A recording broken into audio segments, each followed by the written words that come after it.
রাধে বন্ধুরা, এইমাত্র খাওয়া দাওয়া সেরে উঠলাম। আজকে একটু দেরি হয়ে গেছে। রাধে রাধে বন্ধুরা। সব পুরুষ না, কিছু পুরুষকে বলছি, স্ত্রীদের সম্মান করতে শেখো বা ভালোবাসতে শেখো। কারণ ওই স্ত্রীটা তোমার জীবনটাকে সুন্দরভাবে গড়ে তুলতে পারে। মায়ের পুরো জায়গাটা না দাও, কিছুটা জায়গা দিও। একটা স্ত্রীকে যেমন সবজি দেবে, সে তরকারি বানিয়ে দেখাতে পারবে, তাকে ঘর দেবে, সে সংসার বানিয়ে দেখাতে পারবে।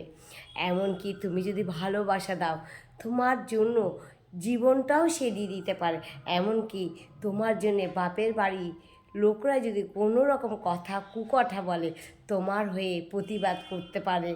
এমনকি বাবা মাকেও তোমার জন্য ত্যাগ করতে পারে একটা স্ত্রী। তাই স্ত্রীকে যদি তুমি ভালোবাসো, সে তোমার পাশে সব সময় সুখে দুঃখে থাকবে। এমনকি তোমার জন্য জীবনটাও দিয়ে দিতে পারে। সে তো তোমার সংসার করছে, তোমার ছেলে মেয়ে পালন করছে, তোমার প্রত্যেকটা দায়িত্ব কর্তব্য পালন করছে। তাকে সম্মান আর ভালোবাসা দিতে শেখো। দেখো সে তোমার জন্য কি করবে, তাই অসম্মান করো না।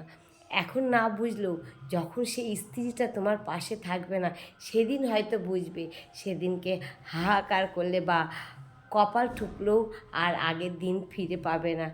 কেন, স্ত্রী যখন একবার ঘৃণা করে সরে যায়, সে আর সহজে কাছে আসতে চায় না। রাধে রাধে বন্ধুরা, রাধে রাধে। তাই স্ত্রীকে ভালোবাসতে শিখুন। রাধে রাধে।